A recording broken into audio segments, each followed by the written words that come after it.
All right, so this week we're going to finish up with section 2.5, which is on proving statements about segments. Okay, so we're going to go over a couple things that we've already been mentioning before. We're just kind of defining it really formally here. See what a theorem is.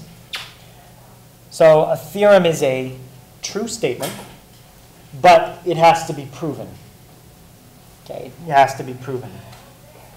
Does anybody remember the kind of statement that you don't have to prove? What the name of that is? Denver? Postulate. Very good, a postulate. Sometimes it's also called an axiom.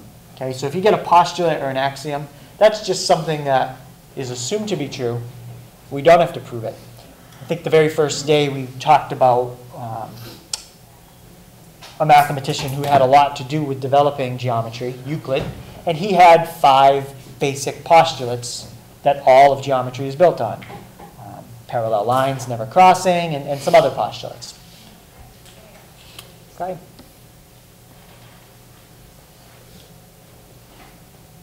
So when we prove a theorem, we're always using other statements that we already know are true.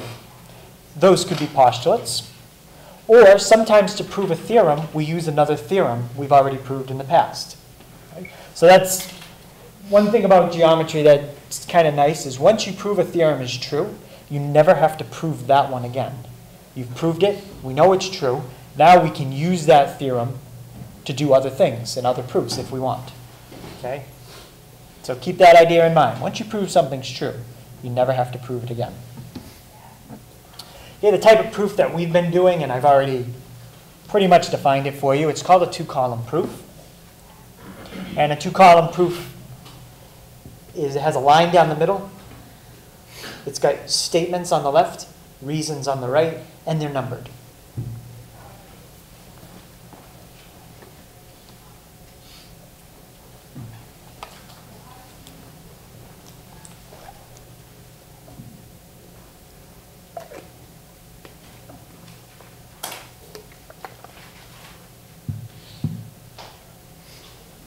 It's not the only kind of proof that's used, but it is the one that we use quite a bit. Okay, any question on that type of proof, the setup for it? We've already seen a couple and how they look.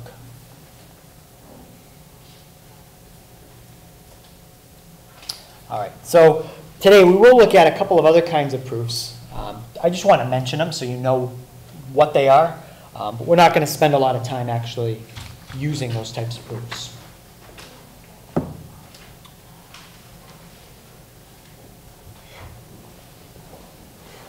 So next we're going to look at 3 properties of segment congruence. Okay, and these are theorems. So theorems are something that have to be proven. Okay, we'll prove some of them, probably not all of them. But the first one is the reflexive property. Okay, for any segment, AB is congruent to AB. A segment is congruent to itself. Okay, the symmetric property says that if AB is congruent to segment CD, then CD is congruent to AB. Okay, the symmetric is basically when you switch what's on each side of the congruence symbol.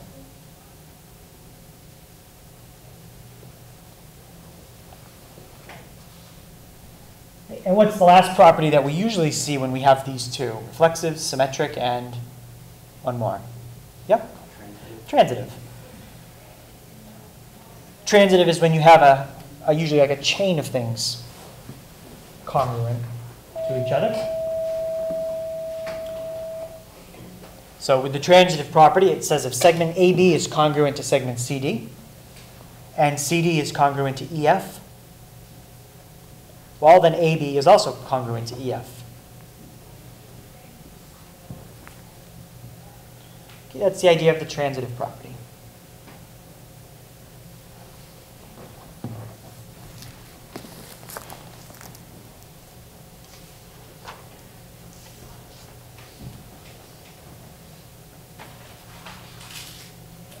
Okay, we can prove some of these properties using the algebraic properties of equality we learned yesterday. Okay? And going back to the definitions of congruence, okay, and tying it in with equal measurement. Okay, what I think we'll do is we'll probably prove one of these three. And then I'll leave some of the other two for you to do in the homework. Okay, let's take a look at this symmetric one. Okay, I think we'll try to prove that one.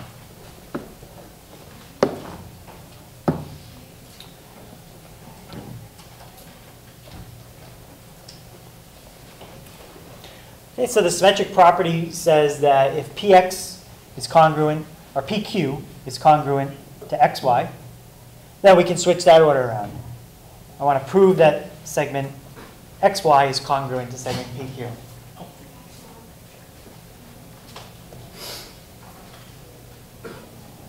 Okay, so we can prove that using any other theorems we've already proven, or other postulates that we had from yesterday.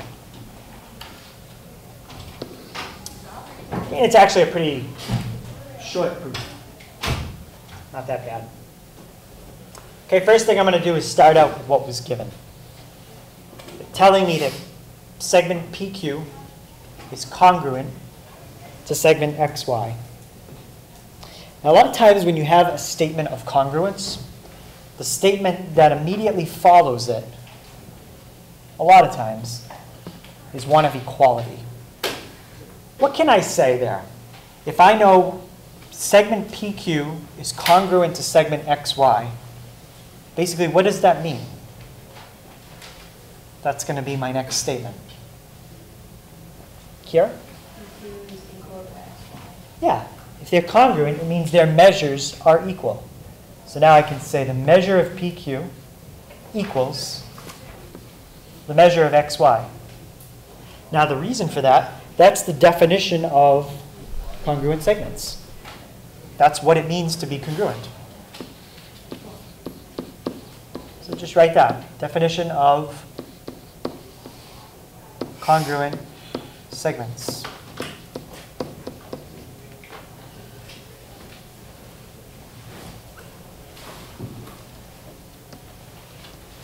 Okay, we're halfway down the proof.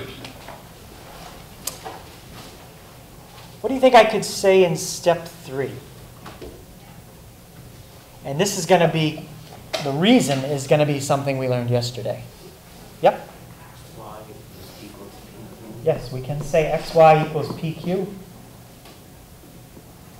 What's the reason for that?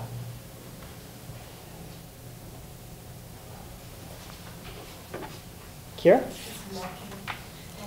Yeah, that's the symmetric properties. If you go back to, I was just looking for it, I think it's on page 96. Page 96. That's the symmetric property of equality.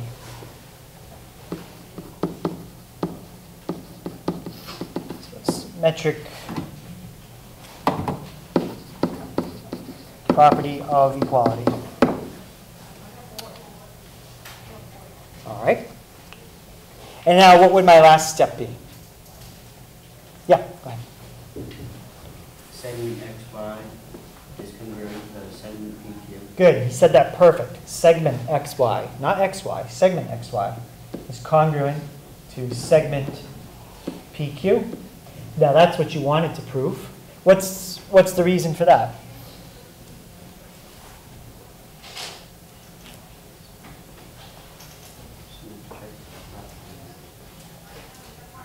No, not the symmetric property, because to get from step 3 to 4, we didn't switch what was on each side. Yep. The definition of congruence. Yeah, this is the definition.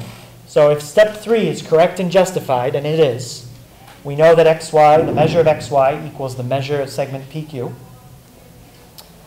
And if two segments have the same measure, then they are congruent. That's the definition of congruent segments. And that's it. We're done. Okay, so you can abbreviate it. Just make sure I know what it says. Definition of congruent segments.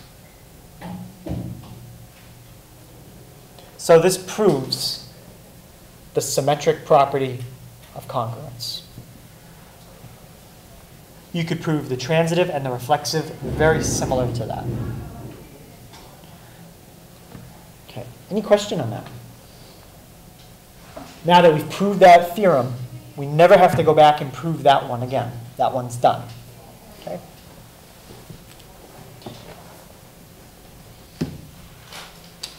Okay, so another kind of proof that you can do is called a paragraph proof. A paragraph proof is basically when you just take what you would have done as two columns, statements and reasons, and you write it as full sentences. So if I was doing the last problem as a paragraph proof, I would write out exactly what I'm going to tell you right now. I would say segment PQ is congruent to segment XY that was given to us. First sentence. Second sentence. I know that PQ, the measure of PQ equals the measure of XY because that's the definition of what it means for segments to be congruent. Second sentence. Right? Third sentence. If PQ equals XY, then I know XY equals PQ because that's the symmetric property of equality. I can switch what's on each side of the equation. And then the fourth sentence, segment XY is congruent to segment PQ. That's the definition of congruent segments. Right, so that's a paragraph proof. You're just writing everything out in sentences. Generally, we're going to do it as a statement reason proof. Most formal proofs in mathematics, though, they're not statement reason proofs. Okay?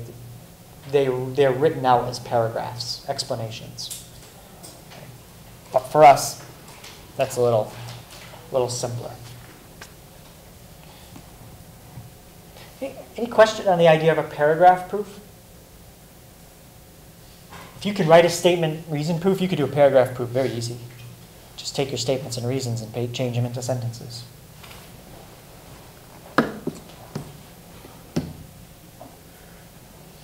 Okay, so here's a proof where I'm helping you out a little bit. I filled in some of it for you. And it says, use the diagram and the given information to complete the missing steps. Okay, 3 things are given. Okay, this point is J, L, and K. So LK is 5 units long. Segment JK is 5 units long. And I'm telling you JK is congruent to JL. They want us to prove segment LK is congruent to JL. So let's take a look at the outline of the proof.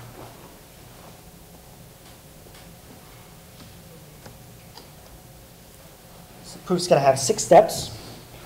And the first 2 statements, we don't know, but we know the reasons are given. Okay, so what do you think statement 1 is going to be? You have 3 things that are given, but look at statement 3. The 2 things you say in statements 1 and 2 have to lead to statement 3 being true. Sarah? Yes. LK equals 5. The reason for that, given. Okay, Ian, statement 2? JK equals 5. Yep. JK equals 5. And now let's look at step 3. It's already complete for us, but now they're saying LK equals JK, and that's the transitive property. Okay, well, I guess that's one way to do it. If you say LK equals 5, and you say 5 equals JK, you've got that chain of things, and that's the transitive property. What could be another reason for step 3?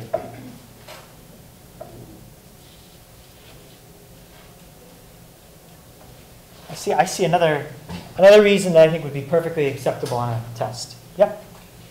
The definition of congruent segments. If you put in JK equals JL. Well, that's going to come up very soon.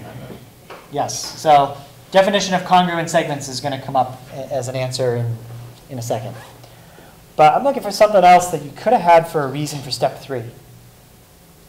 I think my reason may be even simpler than the transitive property.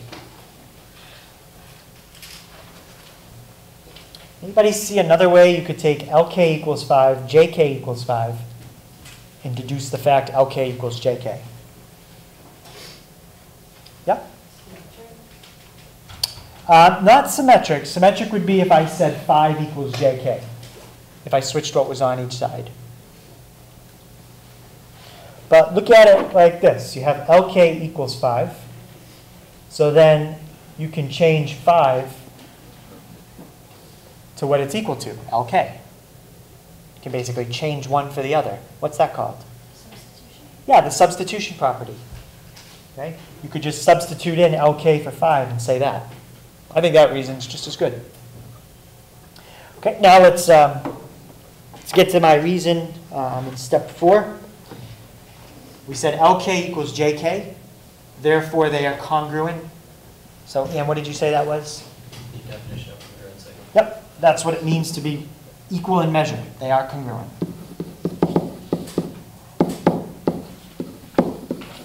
Let's just abbreviate it like that. Definition of congruent segments. Okay, now the last step. What should the last step be usually in any proof? Should be what you were trying to prove. Okay? So let's look at the 2 steps that came before it. Let's look at what the reason is going to be for what we write here. Segment LK is congruent to JK. Segment JK is congruent to JL. Well, there's a transitive property here.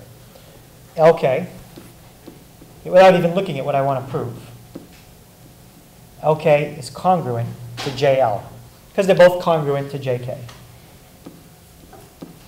And that's exactly what we wanted to prove. For number 6, I think that one is definitely a transitive property. Did anybody see another reason you could use?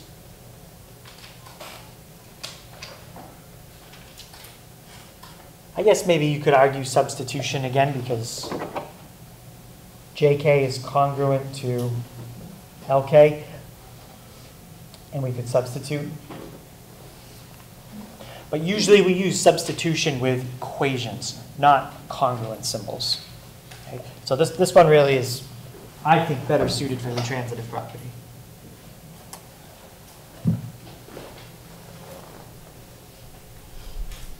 Okay. Any questions on that proof? Okay, so some of them I'll help you out with on the test like that. They'll already be written, and you just have to fill in some of the blanks. Yeah. Could that be written in 5 steps? Could it be written in 5 steps? Sure, you could have actually combined steps 1 and 2. You could have said LK equals 5, comma, JK equals 5. Given. They're both given. So yeah, you could have.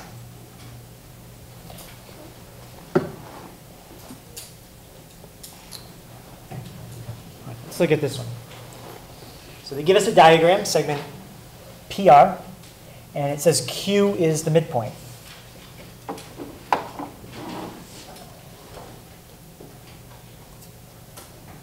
What they want us to prove is something that probably makes common sense if you look at it. Segment PQ is half of PR. And they want us to also prove QR is half of PR.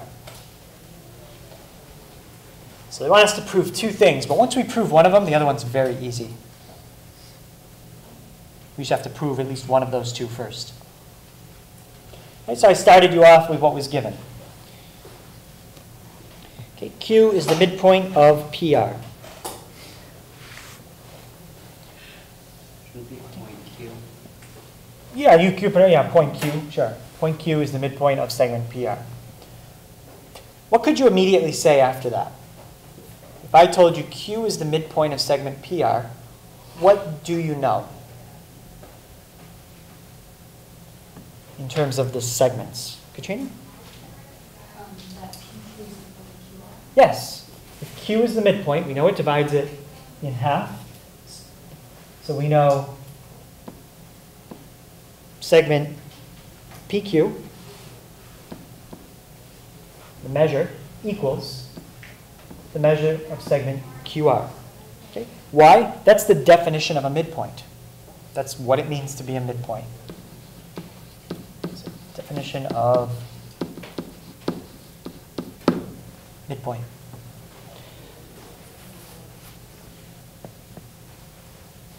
Okay, any question on that? Okay. So, next step. The next step is a little tricky to figure out on your own, but it's going to involve the segment addition postulate.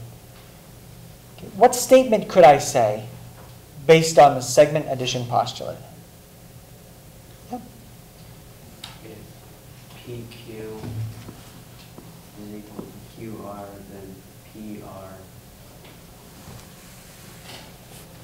So when you write a statement, it's generally not going to be an if-then. It's just going to be a fact. So PQ, that was a good start. PQ plus something. QR Yep, PQ plus QR is equal to PR. is equal to PR. Perfect. And the reason for that, that's the segment addition postulate.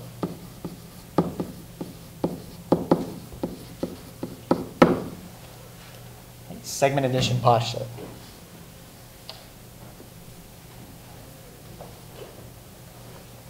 Okay, now I want to combine steps 2 and 3. Did anybody see what I could do in step 4?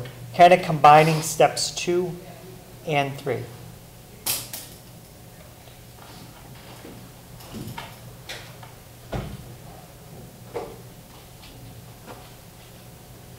Oh, Justin? See anything we could combine? Any way I could somehow take this fact in step 2 and use it in step 3? Think about that. All right. So you see any way we can use this fact in step 3?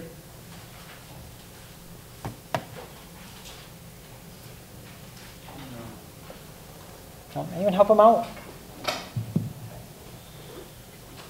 How can we use that fact? I mean, there's not many ways to use this fact in step 2. It's a pretty simple fact. PQ equals QR. So if I wanted to somehow use that fact, say, in statement 3, it would allow me to change something in statement 3, change one thing. What could I change? Yeah? Subtraction. No, I'm not going to subtract something from both sides. I'm going to change something in statement 3. No, it's change it like PQ minus PR is equal to QR. So let's keep it as a plus, because it's already a plus here. I just want to change one thing in that equation. And the reason I'm going to be able to change it is from step 2. Yeah? PQ plus PQ equals PR. Sure. PQ. PQ plus PQ equals PR. Why can you say that? That's perfect. Substitution. That's substitution. Since PQ and QR are the same, we can change QR to PQ. Okay, so that's your substitution property. All right, step 5. What can I do on the left-hand side now? I have PQ plus PQ equals PR. Well, Marquise?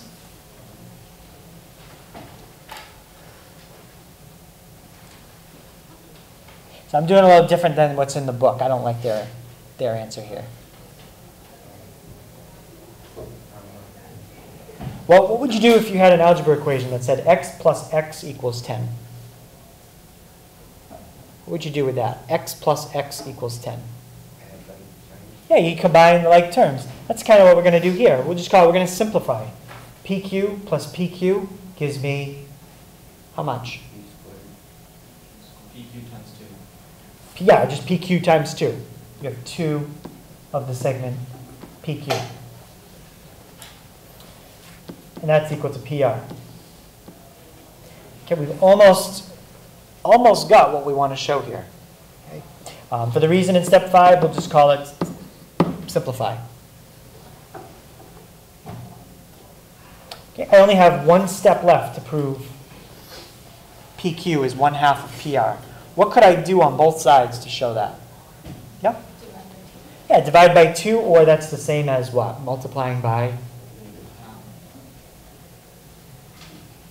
Divide by 2 is the same as multiply by 1/2, yeah. It's just either way. I'm going to multiply each side by 1/2 because that's how it looks in the proof. So you get PQ equals 1/2 PR. And you could justify that as either saying you divided both sides by 2 or you multiplied each side by 1/2. Okay? Either way. I'll go with what somebody originally said. Division property of equality. Okay, so we've proven this. PQ is 1/2 PR. Now, we don't have to do all that work again to do the second part. There's only one step for the second part. And it's going to go back to something I did earlier. Luke? PQ equals QR. You can just go, instead of going PQ plus PQ, you can just do 2 times QR equals QR. Okay, you could do that. You could go back to what we had in step 3 and say QR plus QR equals PR, and you go through it again, 2QR, and then divide by 2. But there's an even easier way. But that would work. Q equal to QR. And he said it right in step 2. PQ is equal to QR. So what can I do with PQ? I can just change it to what? QR. Change it to what? QR. QR, yeah. You can just change PQ to QR. And that's exactly the second part of the proof. QR equals 1/2 PR. And what's it called when you change something like that? Yeah, I substituted. I substituted QR for PQ because of step 2. So that's your substitution property.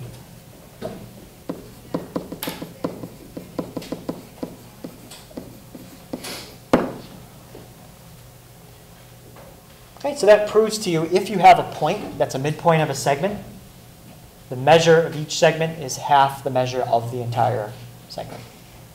Okay. Any questions on that one?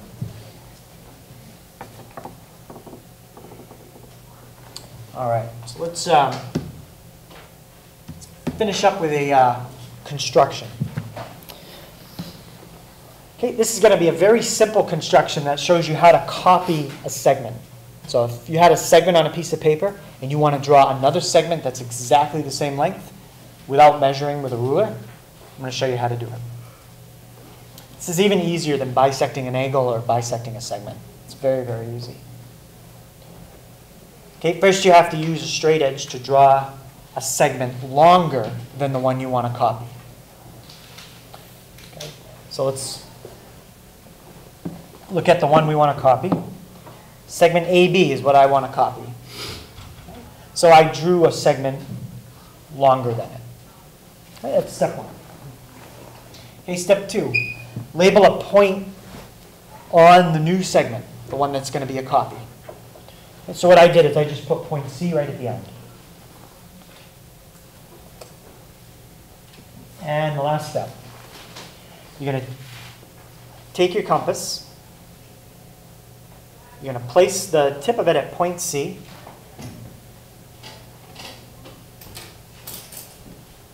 And then we're going to be able to draw our new segment.